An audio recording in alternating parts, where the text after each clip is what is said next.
काय बैठक झाली, काय डिस्कशन झालं? असं नांदेड जिल्ह्यामध्ये जी अतिवृष्टी झाली, ज्या अतिवृष्टीमुळे पोचमपाडच्या बॅकवॉटरमुळे आपल्याला कल्पना आहे की नांदेड जिल्ह्यामध्ये एखादी अतिवृष्टी झाल्यानंतर तेलंगणामध्ये पोचमपाड प्रकल्प आहे, त्या प्रकल्पाचं बॅकवॉटरसुद्धा मोठ्या प्रमाणावर नांदेड जिल्ह्यामध्ये आपल्याकडे सर्वत्र जे आपले बॉर्डरचे तालुके आहेत, देगलूर आहे, नायगाव आहे, बिलोली आहे, मुखेड आहे, या सगळ्या परिसरामध्ये बॅकवॉटरचा जो परिणाम होतो आणि त्याचबरोबर नांदेड जिल्ह्यामध्ये इतर जो भाग आहे, जर उदाहरणार्थ अर्धापूर तालुका, मुदखेड तालुका, भोकर वगैरे सगळ्या भागामध्ये प्रचंड प्रमाणावर अतिवृष्टी झालेली आहे.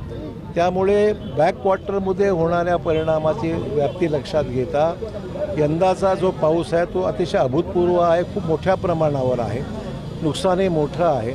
त्यामुळे जे फ्लड लेवल आहे त्या फ्लड लेवल पुनश्च एकदा निश्चित केल्या पाहिजेत, कारण ते पाण्याची जी पातळी आहे ती वाढत चाललेली आहे आणि ती वाढल्यामुळे पहिल्या जमिनीला जो मोबदला दिलेला आहे त्या मोबदल्यामध्ये भागत नाही, कारण की आता शेती अधिक पाण्याखाली जाऊ लागलेली आहे. म्हणजे नदीकाठच्या गावाची फ्लड लेवल आहे ती वाढत चाललेली आहे, म्हणजे त्याची अतिवृष्टीमुळे पोचमपाडच्या बॅकवॉटरमुळे अजून लेवल वाढलेली आहे आणि त्याचा परिणाम शेतावरही होऊ लागला, शेती पिकावर होऊ लागला आहे आणि जमीनसुद्धा पाण्याखाली अधिक जाऊ लागली.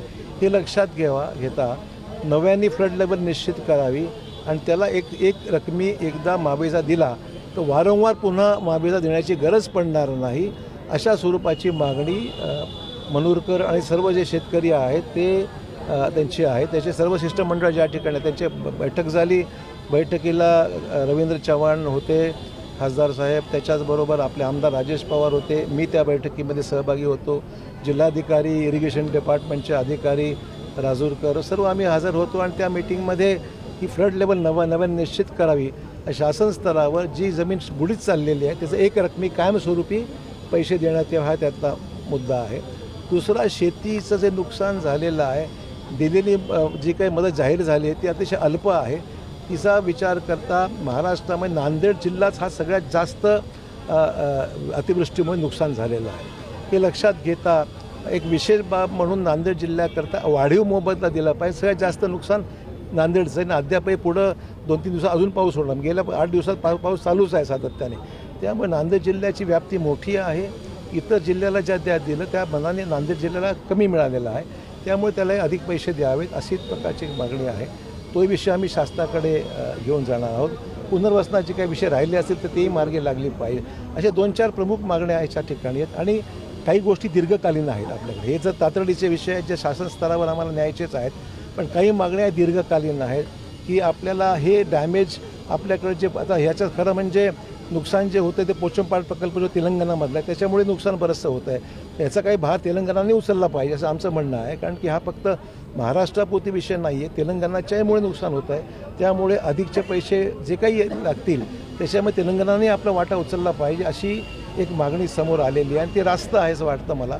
तेलंगणा सरकारने सुद्धा दिलं तर त्याच्यामुळे बॅकवॉटरचा विषय निर्माण होतो आहे, तर तो एक विषय आहे. आणि पुनर्वसन कुठे गरज आहे, रस्त्याचे नुकसान आहे, फ्लडमुळे बरेच प्रॉपर्टीचं नुकसान झालं आहे, हे सगळे पंचनामे आणि जी काही अतिवृष्टी झाली त्यामुळे ते लवकर एक्सपिराईट करावी, त्याची व्याप्ती नजर एकदा पुन्हा एक आढावा बैठक आम्ही घेऊ.